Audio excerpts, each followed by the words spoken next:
Today we're reading from Srimad-Bhagavatam, Canto number 5, chapter number 5, entitled Lord Rishabhdeva's Teaching to His Sons. And today we're reading from text number 4, so I'll just read the Sanskrit and English myself. Nunam pramatta kurute vikarma yadindriya pritaya apranoti nasadu manye yata atmanoyam Ashanapi kleshada ashadeha. Translation. When a person considers sense gratification the aim of life, he certainly becomes mad after materialistic living and engages in all kinds of sinful activity. He does not know that due to his past misdeeds, he has already received a body which, although temporary, is the cause of his misery. Actually, the living entity should not have taken on a material body, but he has been awarded the material body for sense gratification. Therefore, I think it not befitting an intelligent man to involve himself again in the activities of sense gratification, by which he perpetually gets material bodies one after another. Purport. Begging, borrowing and stealing to live for sense gratification is condemned in this verse because such consciousness leads one to a dark hellish condition. The four sinful activities are illicit sex, meat eating, intoxication and gambling. These are the means by which one gets another material body that is full of miseries. In the Vedas it is said, Asango Hyayam Purusha, the living entity is not really connected with this material world, but due to his tendency to enjoy the material senses, he is put into the material condition.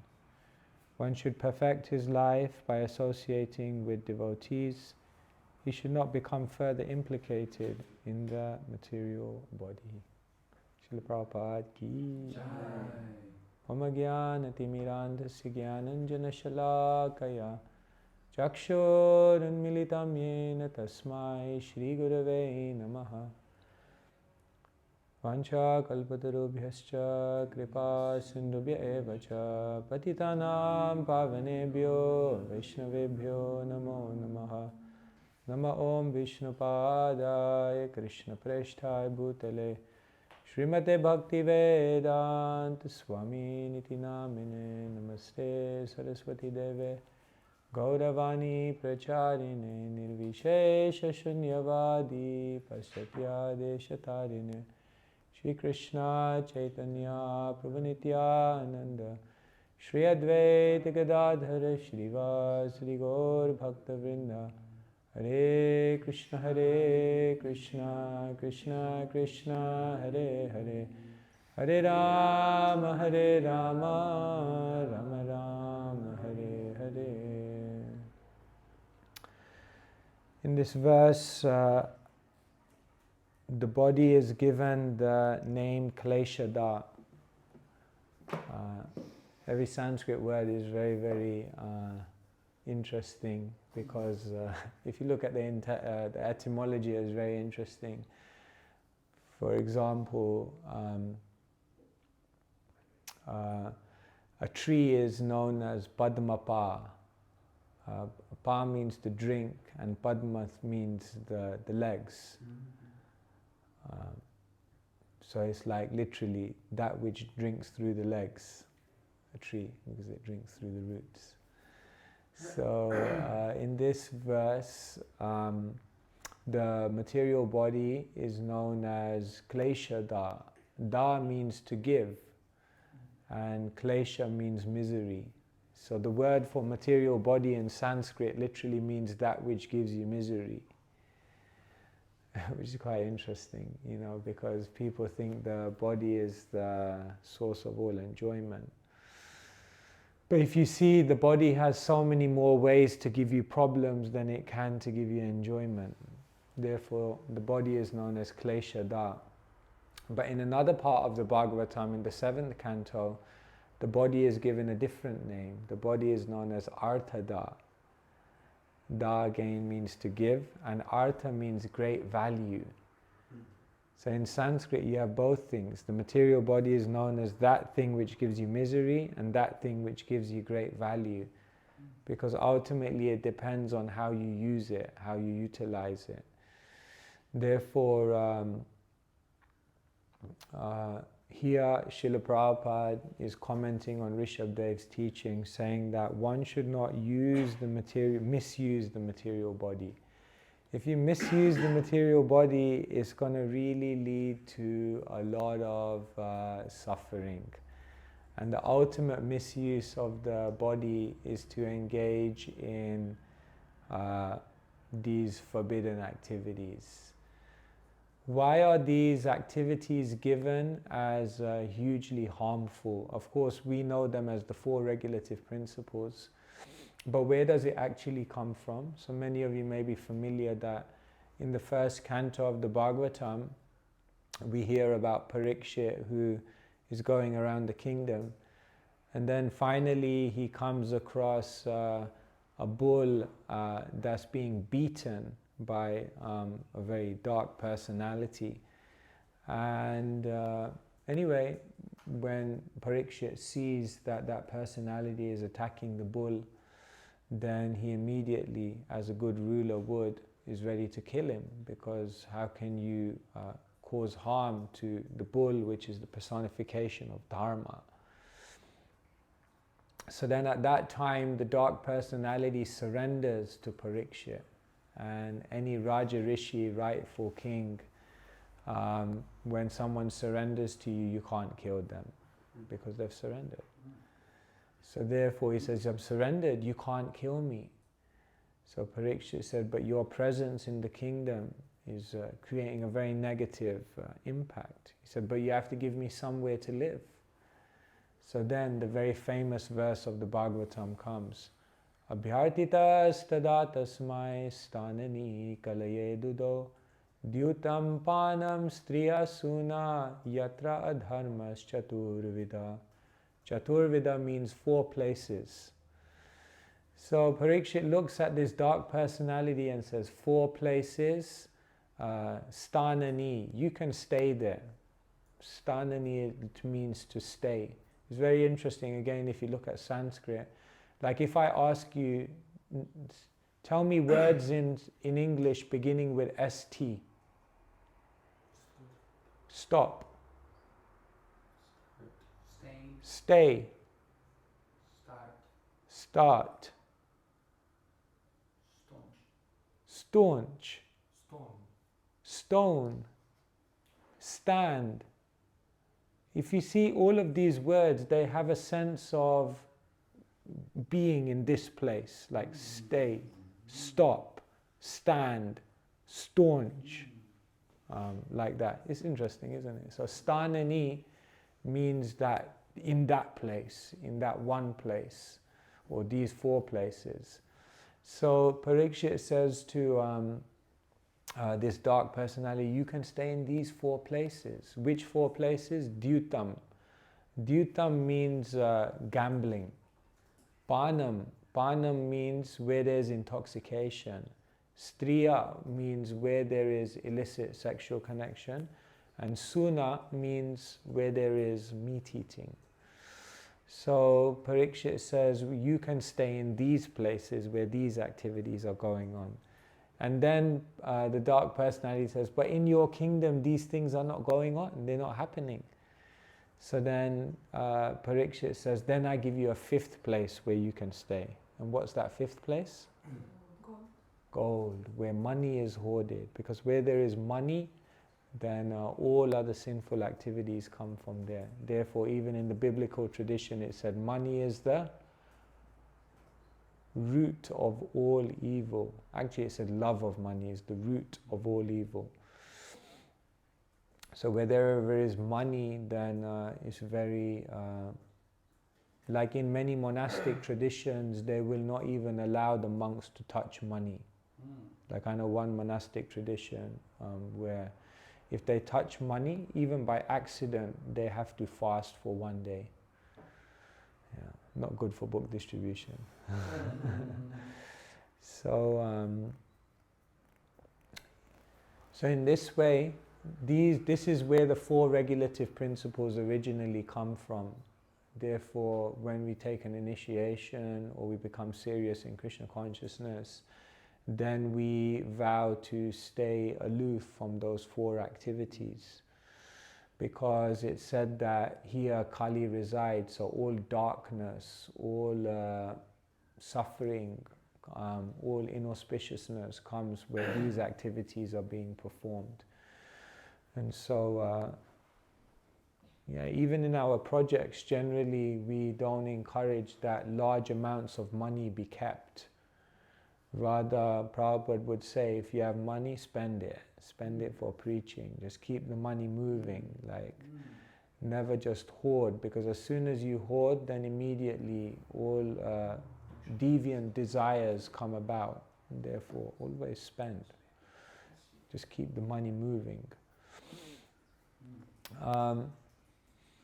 So it's very interesting, if you look at these 4 activities, you see, like in Krishna consciousness, there are things which, like, say, this is Krishna consciousness and this is science.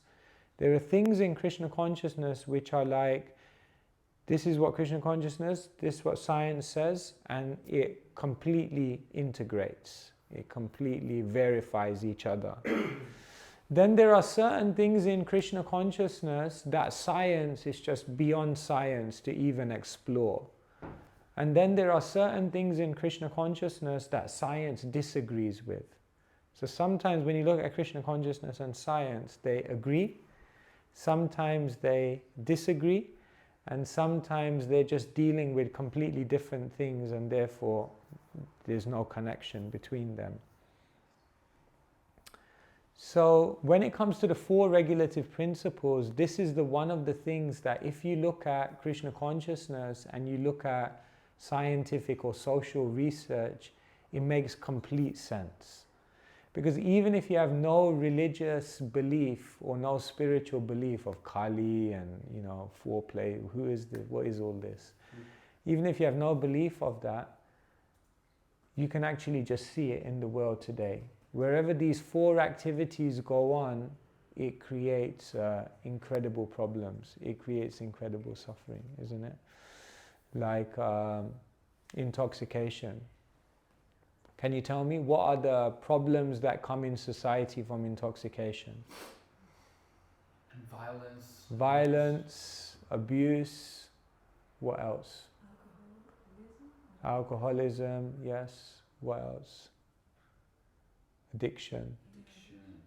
Addiction is a huge thing. In the next coming years, one of the biggest thing is going to be recovery.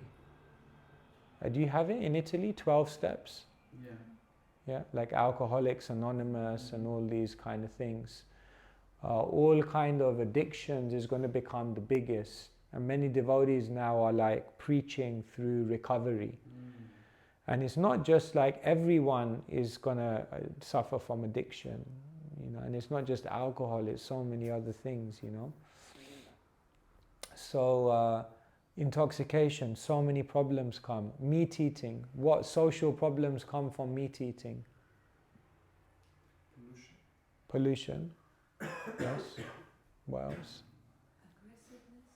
Aggressiveness, bad mentality, yeah.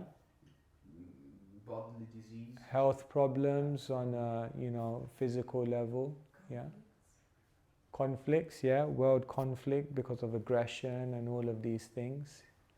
Also hunger, because food is not well distributed. Starvation, yeah, because it's not a effective use of land. So many problems. It's clear. Even government organizations know that if we turn to a vegetarian diet, so many problems will be solved. Then if you look at illicit sexual activity, what social problems come from that? Promiscuity, pornography, that kind of stuff. What social problems come from that? Abortion, killing of embryos. What else? Violence, yeah, sexually related crimes like rape and other things like that. Disruption of families. Disruption of families, yes, yes. Divorce and affairs and all these kinds of things, and then single parent families that come from that. That's a big problem. Child abuse, also trauma, lifelong trauma. Yeah, child abuse, lifelong trauma, even things like sexually transmitted diseases, STDs like HIV and all these kind of things. So many problems, right, come from, when there's illicit connection between man and woman. And then gambling. So many problems, no? Same things, no? Addiction, crime. People do all kinds of things to satisfy their gambling habits. You know a place called Atlantic City? Yeah. Well, you know Las Vegas, right? Yeah, so Las Vegas in America is like full of casinos. And in the east coast of America, there's another city called Atlantic City, which is like a small version of Las Vegas, full of casinos, gambling.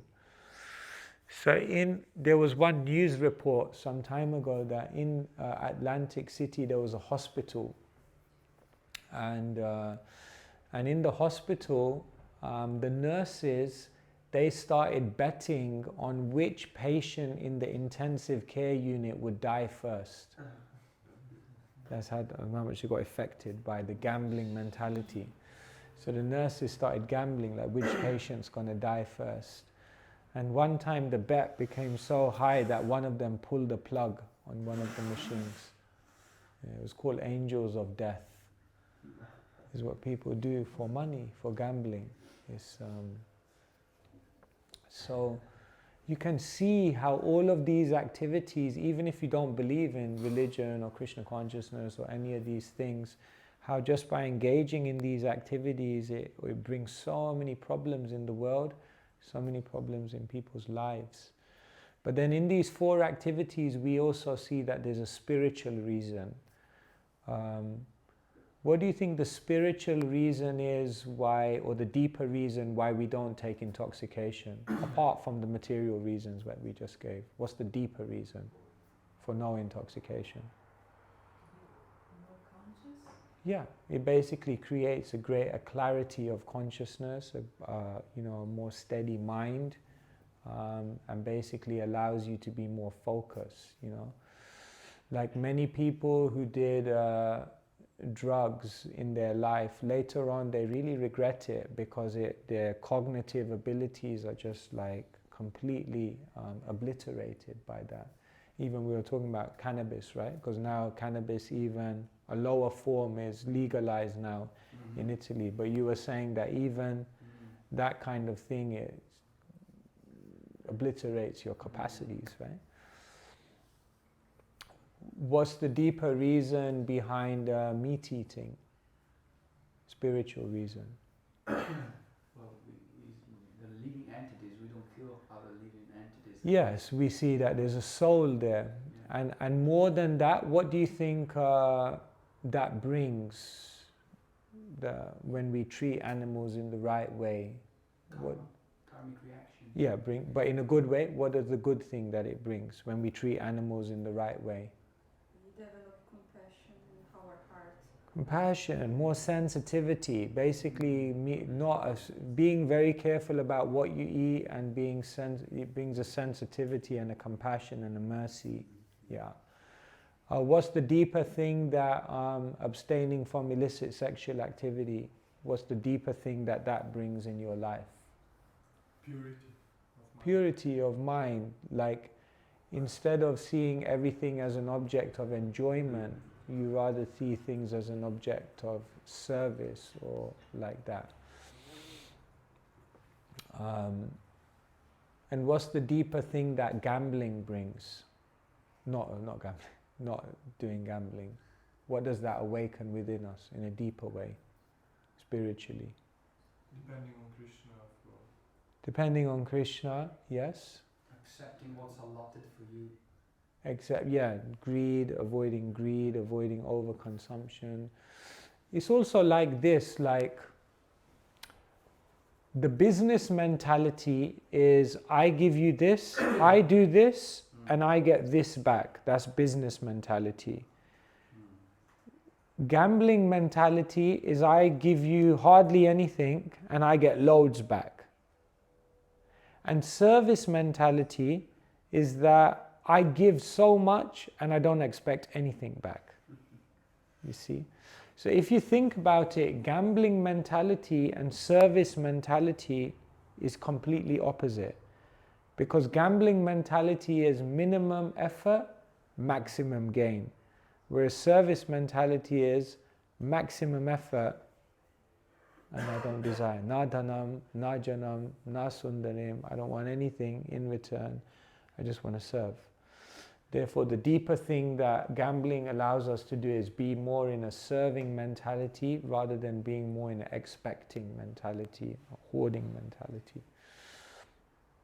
So like this, we can see that the regulative principles are very, very scientific. What we tell people to do in Krishna consciousness is not just follow these things, but deeply understand why we're doing it and logically explain it to themselves and to others as well. Okay, before I go on, just to see if there's any questions on that or comments or anything anyone wants to ask about the 4 regulative principles or anything I mentioned so far. Yes. Yeah, I have a question about when we started speaking about the money mentality that the devotee shouldn't keep. And I was thinking, when we start, like, we want to start a new project and like expanding the movement, we see the example of Prabhupada, and he was like just starting a project, even if he didn't know how, he didn't have the money to like going through it, or like renting houses, or like, but of course the money then arrived, but he was Prabhupada, and so of course Krishna was reciprocating with him. So how is our balance? Like, we can't wait that we already have all the money to start project, because chances are we will never start. And it's this accumulating mentality, like that we need to get all the money and then like, but at the same time we maybe not have the vision of Prabhupada, of knowing like how to risk, and so how can we find a balance to like expand the movement in this way?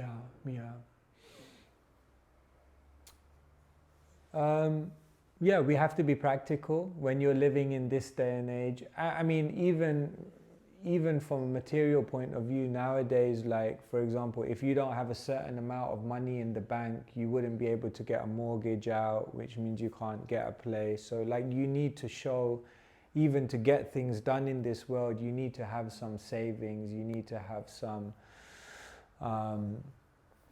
money there. So your question is, how much do we just risk like Prabhupada risked, but he was a pure devotee, he was a visionary, and how much do we calculate and try to save and then take steps forward? I don't know if there's a definitive answer to that. I think everyone is different, everyone's a different personality, everyone does it in different ways.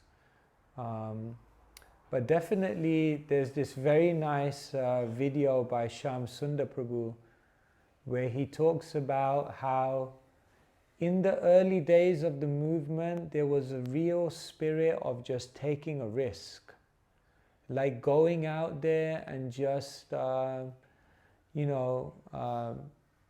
out of the comfort zone and just relying on Krishna. Like he tells this story once that they had rented, I think it was Berry Place maybe, in London, and then they didn't have money for rent. So the landlord was really on their case, and it really got to an intense time, and they just didn't know, like, how are we going to pay this rent? And then they came out onto the street, and they said all these notes were just flying. Money notes, yeah.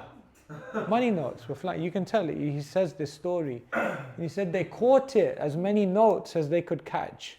No way. And they went back, and it was like just enough for the rent. No way. And he says, I should show you this video actually. Can you get it? It's called, go on YouTube, it's called Pandavasena, Take a Risk. Just go on YouTube and do Pandavasena, Take a Risk. And he says, like, in the early days of the movement, we just had this spirit that take a risk for Krishna, and if you take a risk for Krishna, then Krishna has to come and help you. And he said, we tested that to the max. And then he says, but that spirit has died down. That spirit, we've become too comfortable, we've become too... So yeah, there must be a sense of taking a risk for Krishna. Because if you take a risk for Krishna, then Krishna is forced. Well, you can get my laptop, it's on my laptop. You can also use my laptop. No, it's just my saved on the hard drive. I'll show you that video in a minute. It's very nice actually to watch that. So yeah, we have to balance taking a risk and being like rational and being like safe. Yeah, it's like a mix of both, right? So like if you go too much on the safe side, then you won't achieve as much growth as you can.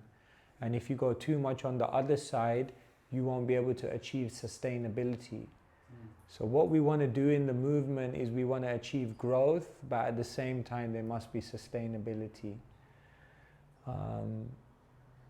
So maybe it's like in the early days of the movement there was a lot of growth, but maybe not so sustainable.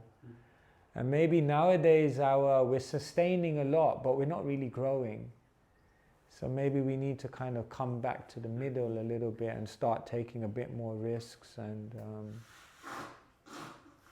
like Prabhu's father, he just a project and then just move on and keep growing and keep trying. And this is a movement. That means we're supposed to move.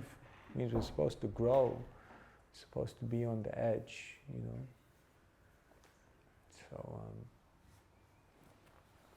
does that help? You can ask something more if I don't know. I just kind of said a few things there. I think it's what you were saying also yesterday, to find the balance between too hard for me and not too like hard finding a for me, flow. like Yeah, you see there's like comfort zone, there's creative zone, and then there's crisis zone. So comfort zone means mode of ignorance, crisis zone means mode of passion, but creative zone means mode of goodness. So yeah, we have to make sure we are able to be in that mode of goodness kind of creative zone. Anyone else want to ask anything on the 4 regs or on any aspect of what we've talked about here? How to avoid that,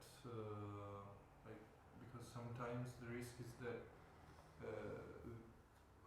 devotees, because they fear to break these regs, they become internally, we were talking about it yesterday. Guilty.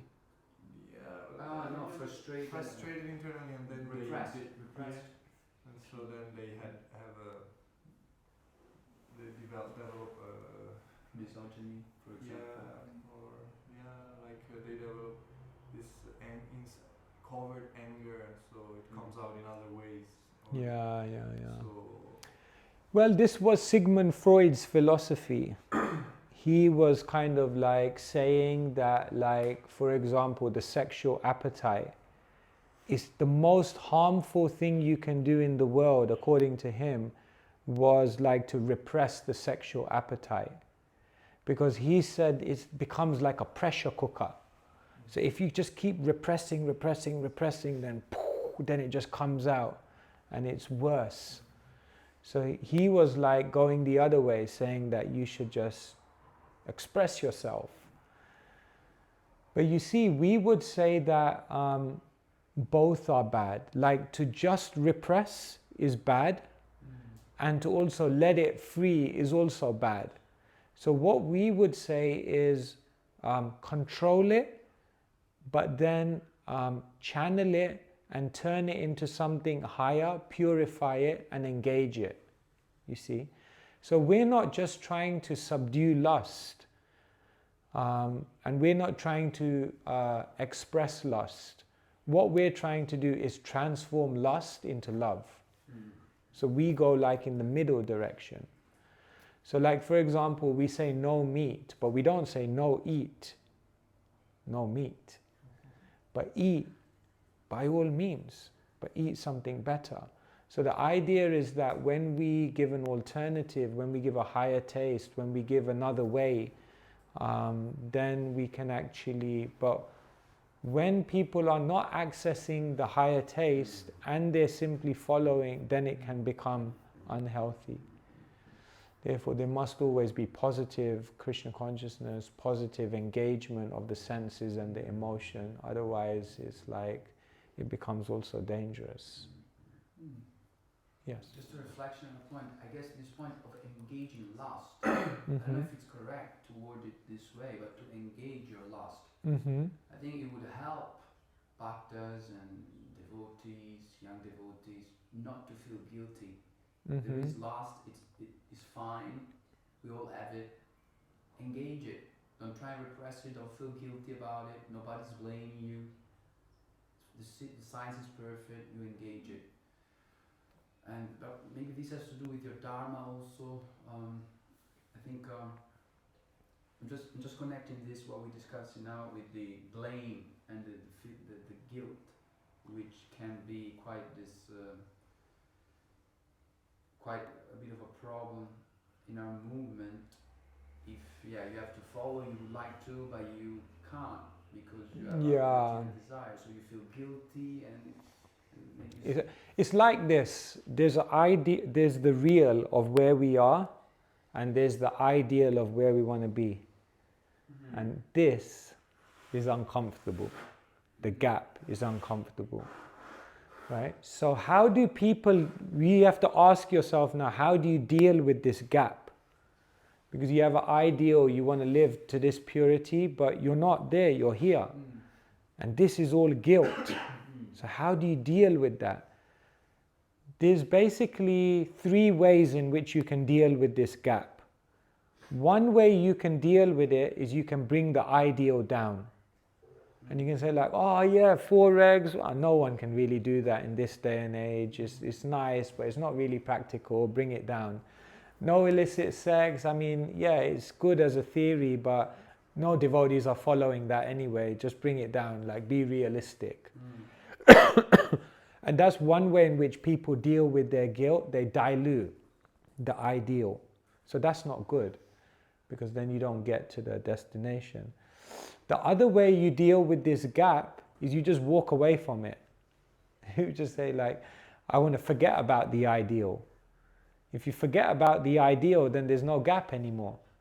That's why if someone is not able to live to the purity of Krishna consciousness, oftentimes what happens is they move away from the association of devotees, because then it doesn't make you feel as guilty, you kind of just remove yourself. But that's also not good, because in your heart you can't forget the ideal, because once you know it, you know it. They say you can't, joining Krishna consciousness is like joining the mafia. You can't leave because you know too much. So you can't. Once you know, you can't leave. So that second technique doesn't work either. So the only way to deal with this gap is to raise the real and meet the ideal. But most people, they don't feel like they can raise to the ideal. But what we have to do is we have to give them the achievable, give them steps that they can take towards that ideal. So sometimes we have this debate. Let me ask you. Say, for example, I'm smoking 20 cigarettes a day and I become a devotee of Krishna. Is it bona fide for you to tell me okay, now only smoke 10 cigarettes a day. Is that bona fide? Because you're telling me still, you're encouraging me to smoke. But you're encouraging me to smoke less. Who would say that's a bona fide way of preaching?